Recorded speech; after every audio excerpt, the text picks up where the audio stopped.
Okay, in this video, I'm going to be sanding a house with the Festool Planex Easy, and periodically throughout the video, I'm going to be stopping what I'm doing and sharing information and tips and just letting you know what I'm experiencing and what I'm seeing. Okay, so I'm going to be starting with a 180 grit, and throughout the video, I'm going to change grits and experiment in different ways, and I'm going to show you different little tricks, and I'm going to show you the inside corners, what it does to corner bead. I'm going to put some rougher grit and show you what that does. So like I said, this is the Festool Planex Easy. It's a little different from the regular Festool Planex. The Easy version doesn't have an adjustable length. And a major mechanical difference is the Easy doesn't have a flexible drive shaft. The motor is actually right here at the head of the sander. So it's a brushless motor.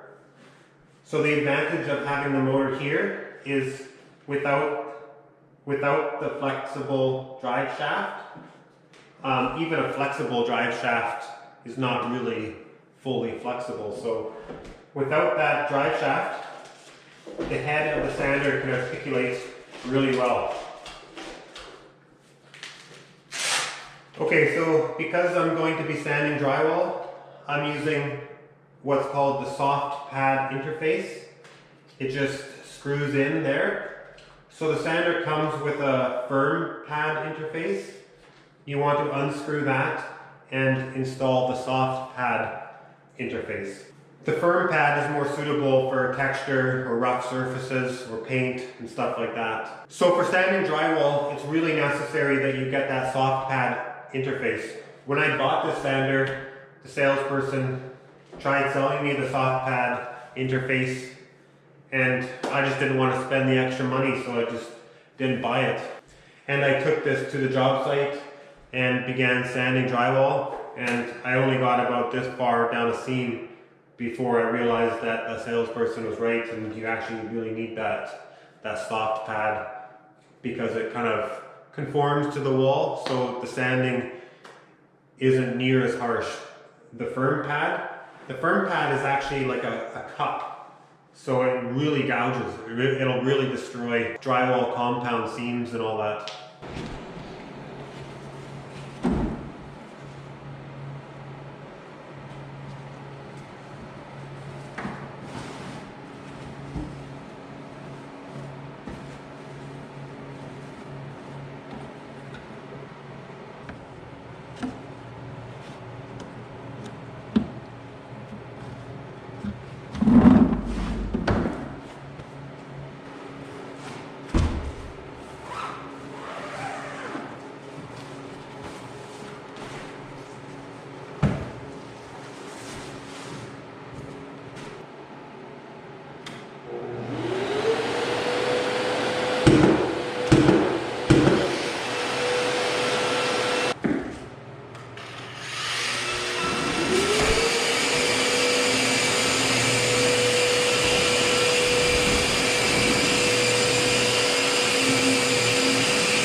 Okay, when you get stuff like chunks of mud on the wall like this, the machine can actually take that right off without damaging the paper.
I don't find it really suitable for corner beads because the sander is a straight edge sander against a sloped surface. So that means you get a little bit of a gouging across the slope of the corner bead. It's not that much, just small little scratches, small little circular scratches that could be kind of buffed out after with a pull sander if you wanted to, or you could just avoid the corner beads altogether.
So the sander's articulation of the head, because it doesn't have that drive shaft and the motor is right here, allows it to reach up, allows it to be planted up on the ceiling, almost vertical, which really helps in supporting it on the ceiling and helps with fatigue.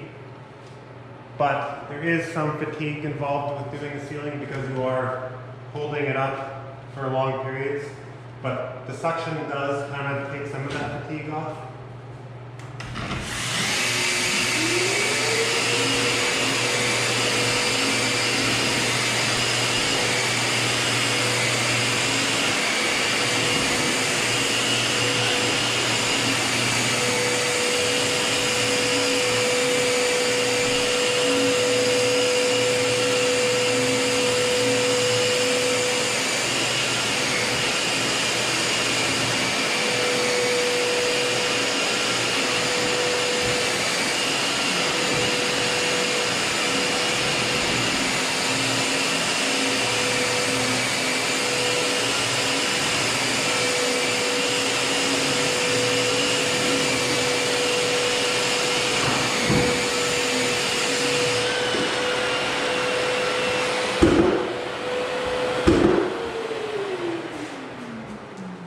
So the sander has pretty good reach, so I'm going to attempt to do this seam right here.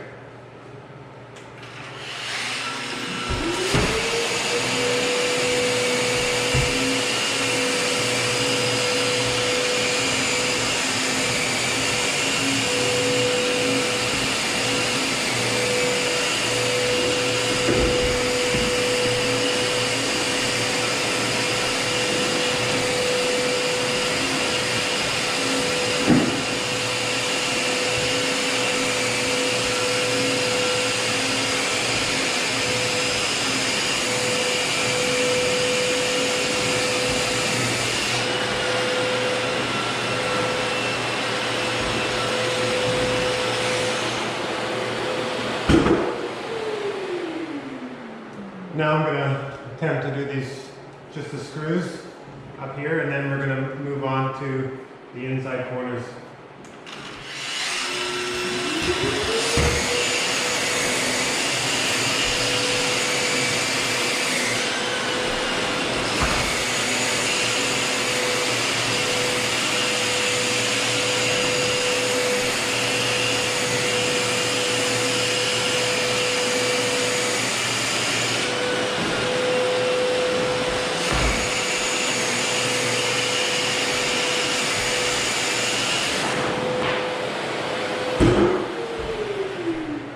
Cord came out.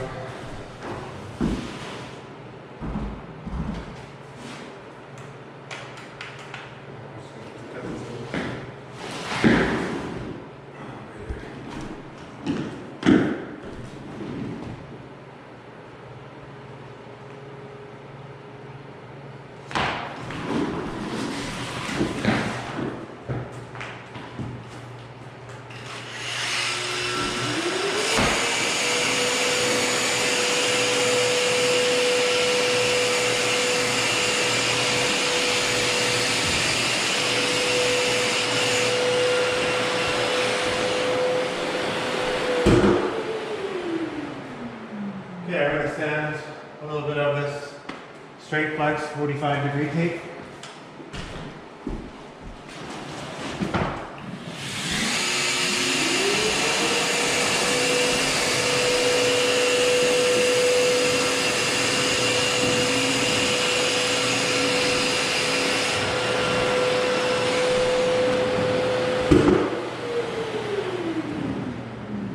So it sands that really well, but you still have to go with a sponge sander and a light and do the finishing touches on that. So now for a 90-degree corner.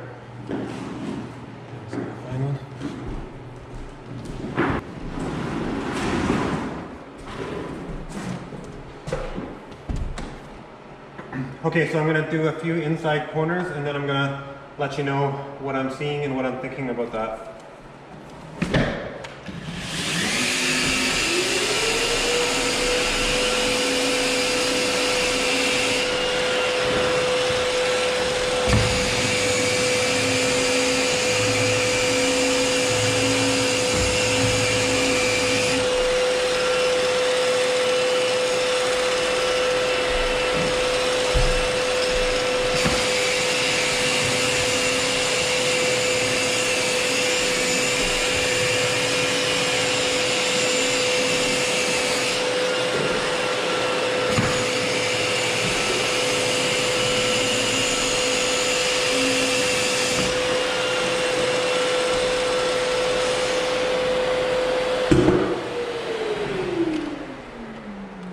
Okay, so I took the edge of the corner off and sanded that nice and smooth, but it didn't manage to get right into the apex of the corner.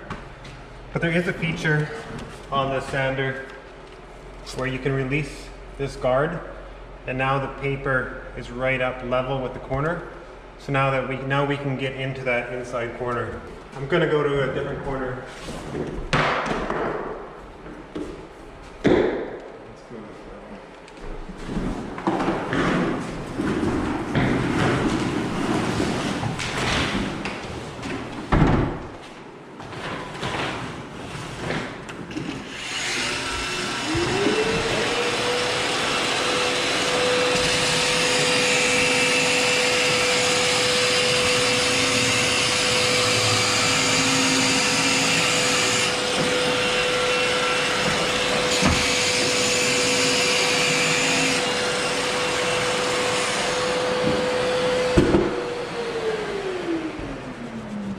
Okay, so that looks a little better, but it's a little difficult to not take off too much mud when using this machine on the inside corner.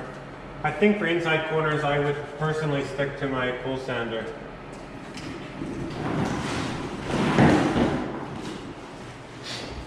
Okay, so I've been using 180 grit, and okay, here's one little tip is sometimes you can get mud and bits of paper will clog up those holes. So every once in a while you have to knock that out. Makes a little bit of dust, but if you were to leave that, eventually those holes could jam up and you would lose all suction. Okay, so I've been using 180 grit so far, so I'm going to do a little experiment for the video, and I'm going to use a 120 grit. Now I would say that a 120 is the roughest grit that you should use for drywall, and it's a little too rough. You might have to go over it later with a pull sander, but I'm going to show you how fast it can go when you're using a 120 grit versus a 180 grit. Putting the paper on is a little tricky because you have to line up those holes, and just like a car's tire alignment, if you don't have it perfect at the RPMs that this travels, it can actually cause a wobble just by having the paper slightly off.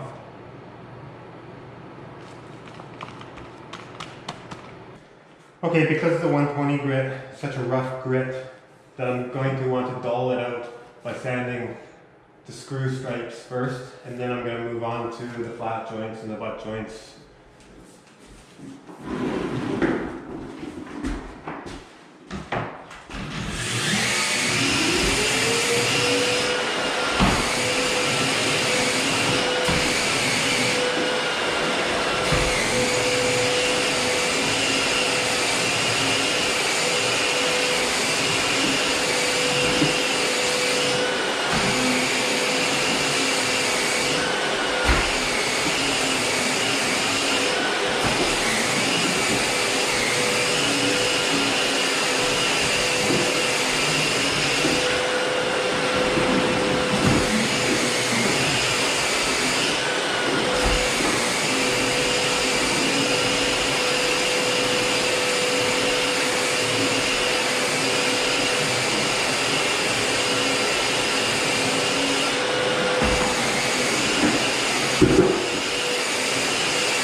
of the dust in the room. That happens because when I'm sanding corner bead, when I overlap a little bit, it loses the suction and then the dust is just jetted out.